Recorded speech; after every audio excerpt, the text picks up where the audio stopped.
All right, guys, I'm back. I got a shave. I'm feeling better. I'm out of bed, and I got a great find. We have 1935. I believe this is a book club edition. It is. I want to say 35. Let me make sure. Make sure it's not 36. Let's see. Hang on. It is 36. 1936 book club edition of Human Bondage. Check it out. One of my favorite stories. I really love this book. And this book is by William Somerset Maugham. And I've already taken the dust jacket off because I wanted to show you guys the book. But here's the dust jacket to it. This book would be 90 soon, and the fact that this dust jacket's still here. And one thing I wanted to note off the bat is you'll notice with some of the books from the late 1800s and before, you get the ingrained in the books. But by 1936, you can tell the books were very bare bones. And this is a modern thing we see now, bare bones book.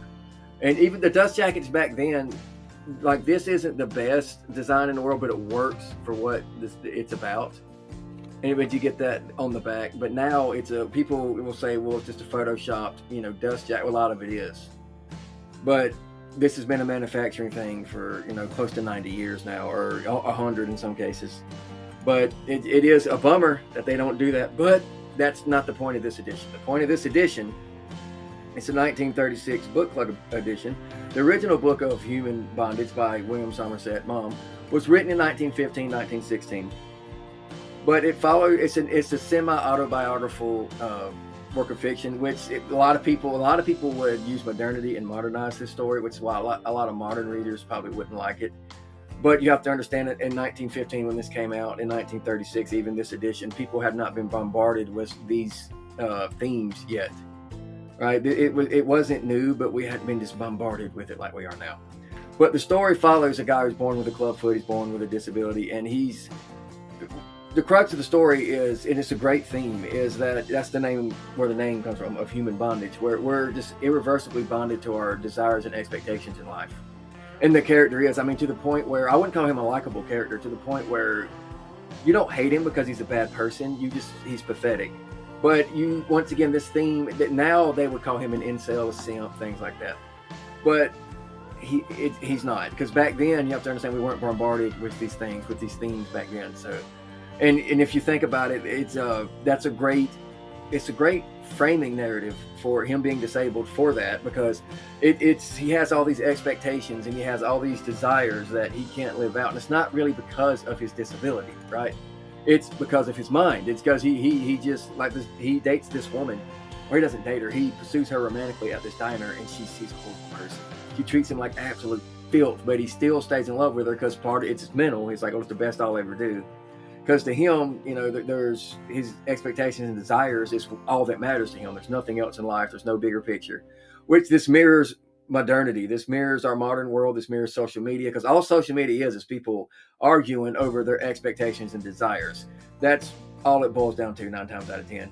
And what we see with a lot of the gender wars and things like that of human bondage is relevant to that fact, because it's like I said, you're just irrevocably chained to your desires and expectations. A lot of people are. They chase them their entire life and they're never met. And you could argue it's a wasted life.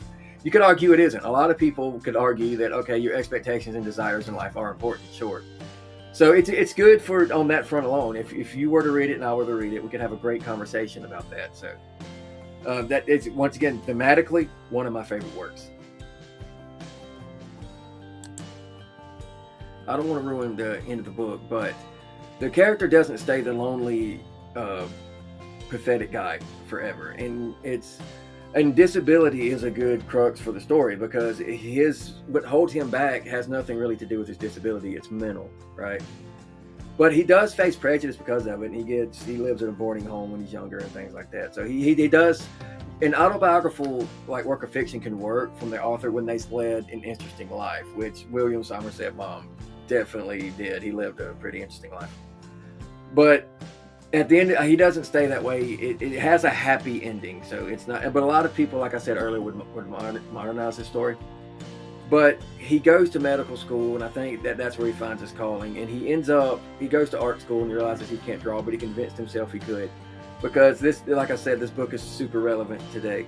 Because he's so obsessed with his desires and his expectations of life.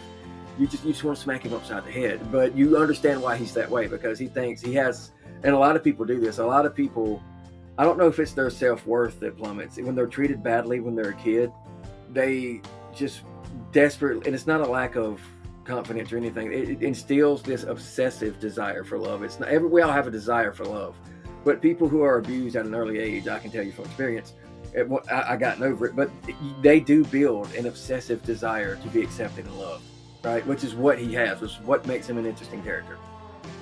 And it's a great work.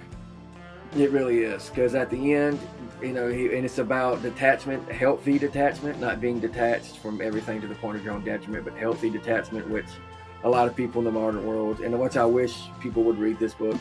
And what's a great point about this book is when you could read this book and I could read it and I could go, okay, I think letting go of your expectations and desires is a good thing. You could argue that, well, our expectations and desires can be what makes life meaningful for people. Like, I want to set out certain expectations and try to meet them. That's what gets me out of bed in the morning. Or my desires, a desire for love, the desire for happiness. These aren't inherently bad things, but when you get to the point where you don't let them go and that you obsess over them, it could be. So you could it's a great conversation starter that way. This is a good book club type of book. But anyway, I think we're going to end it there because there's not much more I can say about it. I don't want to give away the entire plot. I would sit here and read it, but I want you to go read it. But great fine 1936 reprint. Not a reprint. That was the last one. This is not a reprint. This is the book club edition.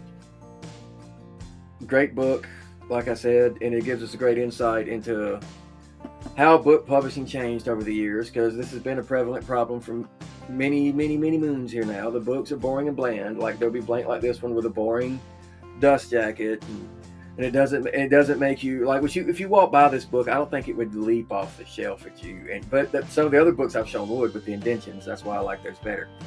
Anyway, I'm going to end it here. I don't want to go on and on. There's not much more I could say, but great find, 1936, Human Bondage. I'm reading it now. I'm loving the story again.